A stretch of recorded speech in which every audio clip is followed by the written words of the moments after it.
মুক্তির মন্দির সোপান তলে কত প্রাণ হলো বলিদান। আমাদের আজকের এই কর্মসূচির নাম হচ্ছে শেকল ভাঙ্গার যাত্রা।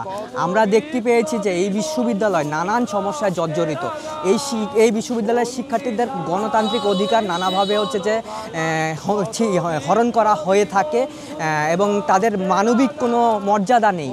আমরা দেখেছি যে এই বিশ্ববিদ্যালয়ের একজন শিক্ষার্থী সে অপুষ্টিতে ভোগে, একজন প্রথম বর্ষের শিক্ষার্থী সে এসে আবাসিকতা পায় না, তাকে স্বেচ্ছাতে একটা মেসে বেশিরভাগ শিক্ষার্থীদেরকে থাকতে হয়। এই যে মানবিক মর্যাদা হরণ এবং শিক্ষা অর্জনের পরিবেশের যে ঘাটতি, এই ঘাটতির শিকল আমরা রাকসুর মাধ্যমে ভেঙে ফেলতে চাই।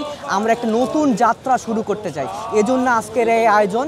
আমরা মেটাফরিক্যালি আমরা হচ্ছে যে এই যে শিকল ভাঙ্গাটা, এই ভাঙ্গার ব্যাপারটা আমরা হচ্ছে যে আমাদের আজকের এই আয়োজনের মাধ্যমে তুলে ধরছি এবং আমরা শিক্ষার্থীদের কাছে আমাদের প্যানেল লিফলেট নিয়ে যাচ্ছি আজকের এই শোভাযাত্রার মাধ্যমে এবং শিক্ষার্থীদের কাছে আমরা আমাদের কথাগুলো তুলে ধরছি। আমরা দীর্ঘদিন ধরে শিক্ষার্থীদের অধিকার আদায়ে কাজ করেছি।